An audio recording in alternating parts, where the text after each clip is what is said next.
بسم اللہ الرحمن الرحیم۔ السلام علیکم ورحمۃ اللہ وبرکاتہ۔ جی محترم دوستو، امید ہے آپ خیر و عافیت سے ہوں گے۔ اللہ پاک آپ کو اپنے حفظ و امان میں رکھے، ایمان و صحت کی سلامتی دے۔ دوستو، آج ہم اسلامک بینکنگ کے اندر استعمال ہونے والے طرق تمویل، ان میں سے ایک اور طریقہ تمویل پر بات کرنے جا رہے ہیں۔ اس طریقہ تمویل کا نام ہے مشارکہ متناقصہ۔ انگلش میں اسے ڈیمینیشنگ مشارکہ اور مختصراً اسے ڈی ایم بولا جاتا ہے۔ مشارکہ متناقصہ کے نام سے آپ کو کچھ مفہوم سمجھ میں آ رہا ہوگا کہ مشارکہ یعنی اس میں کچھ شرکاء کی شرکت ہوتی ہے اور وہ شرکت متناقصہ مسلسل کم ہوتی جاتی ہے، ایک کی کم ہوتی ہے دوسرے کی بڑھتی جاتی ہے۔ تو اس طرح کا مفہوم ہے جو مشارکہ متناقصہ کے پیچھے ہے۔ مزید ہم اس کی تعریف، اس کی مثال اور آگے اس کا استعمال دیکھیں گے تو بات کھلتی چلی جائے گی انشاءاللہ۔ تو اس پہ انشاءاللہ 2 سے 3 سیشن ہوں گے، تو اس موضوع کو ہم مکمل طور پر کور کر لیں گے انشاءاللہ۔ تو سب سے پہلے ہم مشارکہ متناقصہ کی تصور کو دیکھتے ہیں کہ مشارکہ متناقصہ کیا ہے۔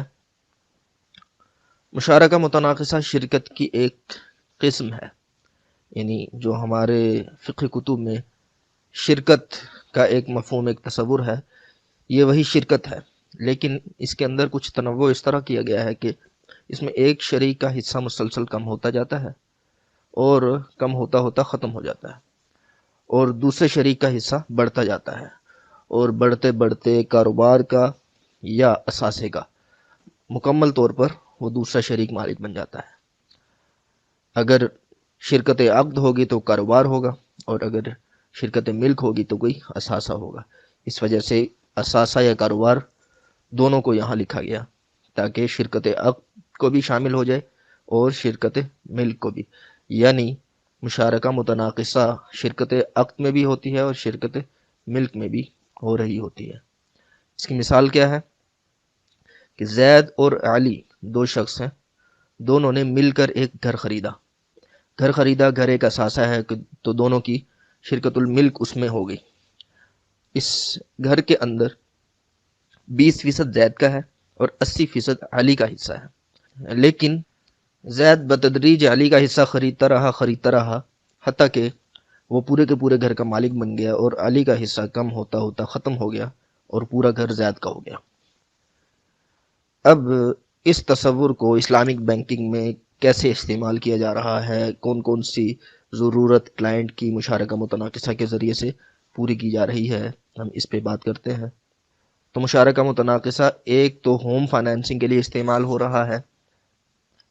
ہوم فائنینسنگ کا تصور ہم اس سے پہلے دیکھ بھی چکے ہیں، اس پہ تفصیلاً بات ہو چکی ہے۔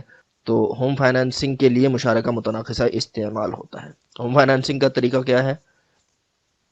ایک کلائنٹ بینک کے پاس گھر کے خریدنے کے لیے فنڈ لینے آیا، اس کے پاس پیسے نہیں ہیں، اس کو پیسے چاہیے، تو اسلامک بینک آپ کو معلوم ہے کہ پیسے تو دے گا نہیں اسے، تو اسلامک بینک کیا کرتا ہے کہ اس کے ساتھ مل کر ایک گھر خریدتا ہے۔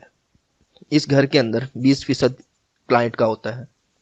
کلائنٹ کے پاس کچھ پیسے ہوں گے، بینک کہتا ہے کہ کچھ پیسے آپ ملاؤ اور کچھ پیسے میں ملاتا ہوں، تو 20% کلائنٹ ملاتا ہے اور 80% بینک ملاتا ہے، تو ہر ایک کے سرمایہ کے تناسب سے گھر کے اندر دونوں کی ملکیت ہو جاتی ہے۔ اب بینک کا جو 80% حصہ ہے، بینک کو تو وہ گھر چاہیے نہیں، ضرورت تو گھر کی کلائنٹ کو ہے، تو بینک اپنا حصہ کلائنٹ کو کرائے پر دے دیتا ہے۔ تو کلائنٹ اس گھر میں کرائے پر رہنا شروع کر دیتا ہے، اور اس کے ساتھ ساتھ بینک کا جو حصہ ہے اس کو یونٹس میں تقسیم کر دیا جاتا ہے۔ مثال کے طور پر اس گھر کے اندر بینک کی ملکیت 80% ہے، تو اس کو مثال کے طور پر 80 یونٹس میں تقسیم کر لیا جاتا ہے۔ اس 80% حصے کو 80 یونٹس کی شکل دے دی گئی۔ یونٹ کوئی ایسی کوئی انوکھی چیز نہیں ہے، ہم نے بس یہ فرض کر لیا کہ اگر وہ گھر 1 کروڑ کا ہے تو 20 لاکھ کلائنٹ کا اور 80 لاکھ بینک کا۔ اب یہ 80 لاکھ کی رقم کلائنٹ نے بینک کو ادا کرنی ہے، تو 1 لاکھ کا ہم 1 یونٹ بنا لیتے ہیں، تو کلائنٹ ہر مہینے 1 لاکھ ادا کرتا ہے، تو گویا اس نے 1 یونٹ خرید لیا۔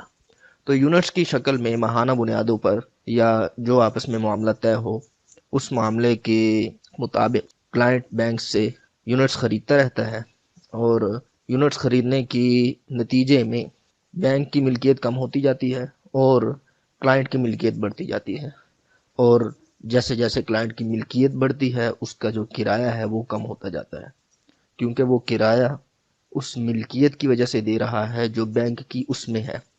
جب گھر میں بینک کی ملکیت کم ہو گئی تو کلائنٹ جو کرایہ ادا کر رہا ہے وہ بھی کم ہوگا، تو وہ آہستہ آہستہ کم ہوتا جاتا ہے، بالآخر تمام گھر کا مالک کلائنٹ بن جاتا ہے۔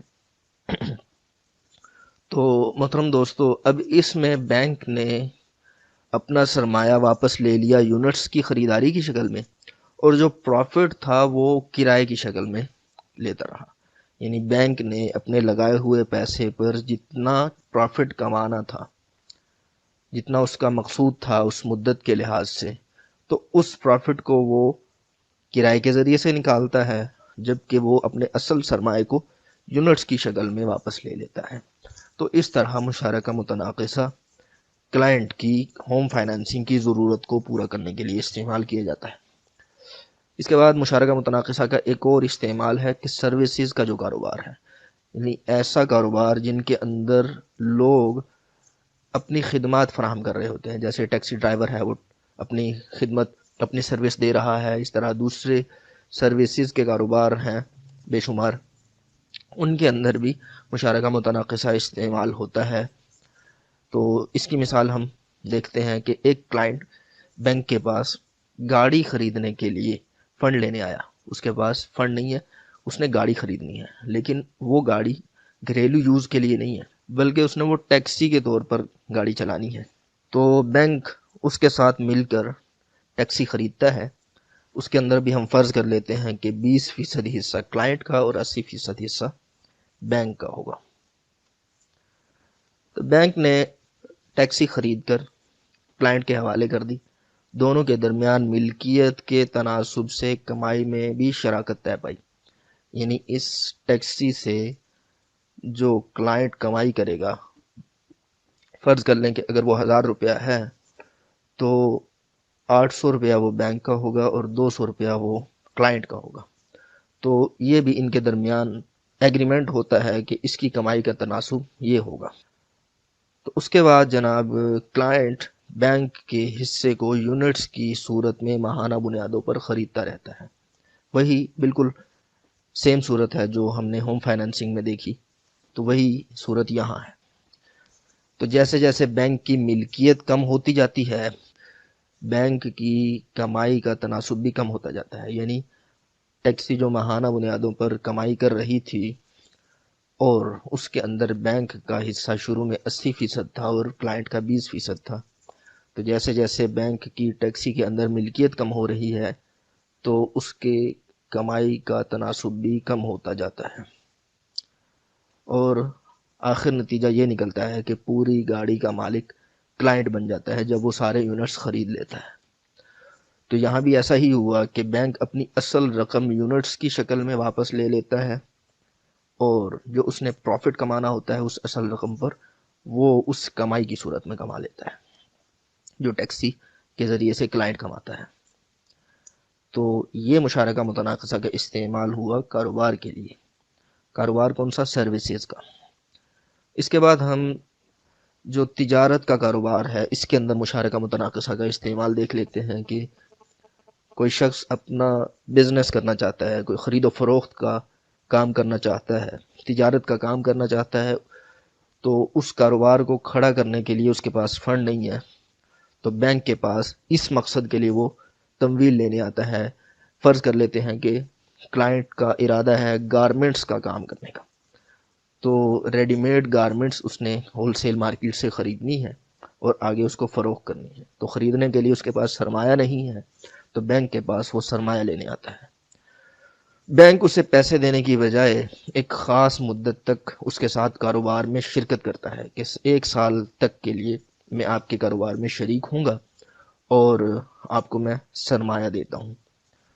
80% سرمایہ بینک لگاتا ہے اور 20% سرمایہ کلائنٹ لگاتا ہے. ان دونوں کے درمیان شرکت العقد ہو جاتی ہے اور دونوں کے درمیان نفع کی بھی ایک شرط طے ہوتی ہے. ظاہر سی بات ہے کہ شرکت العقد ہے اور شرکت العقد کی بنیادی ترین شرط یہ ہے کہ اس میں نفع کی واضح شرط طے کی جائے کہ اتنے فیصد نفع آپ لیں گے، اتنے فیصد نفع میں لوں گا. تو اب کلائنٹ کاروبار شروع کر دیتا ہے. کلائنٹ کاروبار شروع کرتا ہے. اب مقصد یہ ہے بینک کا پورا کاروبار کلائنٹ کی ملکیت میں چلا جائے. تو اس مقصد کے لیے بینک نے جتنا سرمایہ لگایا ہوا ہوتا ہے تو اس کے بھی یونٹس بنائے جاتے ہیں، بیان ہی ہوم فائنانسنگ کی طرح اور سروسز کے کاروبار میں جس طرح یونٹس بنائے گئے اس کی طرح. تو یہاں بھی بینک کے کاروبار کے حصے کے یونٹس بنا کر کلائنٹ وہ یونٹس خریدتا رہتا ہے. تو مقررہ مدت کے بعد، یعنی جیسے 1 سال کی مدت فرض کی تھی ہم نے، 1 سال کی مدت کے اندر کلائنٹ اگر سارے یونٹس خرید لیتا ہے تو 1 سال کی مدت کے بعد پورے کا پورا کاروبار وہ بینک کی ملکیت سے نکل کر کلائنٹ کی ملکیت میں چلا جاتا ہے اور پورے کاروبار کا مالک کلائنٹ بن جاتا ہے. یہاں بھی ایسا ہی ہوا کہ بینک نے اپنا پورا سرمایہ یونٹس کی خریداری کی شکل میں واپس لے لیا اور جو اس نے اس سرمایہ پر پروفٹ کمانا تھا وہ اس نے کاروبار کا جو پروفٹ آ رہا تھا اس کے ذریعے سے حاصل کر لیا. تو محترم دوستو، یہ تھی مشارکہ متناقصہ کی عملی تطبیق بینکنگ کے کیس میں، بینکنگ کے سینیریو میں، کہ اسلامک بینکنگ میں مشارکہ متناقصہ کے ذریعے سے ہوم فائنانسنگ کی نیڈ پوری کی جا رہی ہے. سروسز کے کاروبار کو کھڑا کرنے کے لیے جو فنڈ چاہیے ہوتا ہے اس کی نیڈ پوری کی جا رہی ہے، اور اسی طرح دیگر کاروبار جو خرید و فروخت کے ہوتے ہیں تو اس کے لیے جو کلائنٹ کو فنڈ کی ضرورت ہوتی ہے وہ ضرورت پوری کی جا رہی ہے. امید ہے بات آپ کو بخوبی سمجھ آ گئی ہوگی. مشارکہ متناقصہ کے متعلق جو دیگر باتیں ہیں جو گفتگو کے قابل ہیں وہ انشاءاللہ آئندہ کے سیشنز میں ہم ان پہ گفتگو کریں گے. اجازت دیجیے. السلام علیکم ورحمۃ اللہ وبرکاتہ.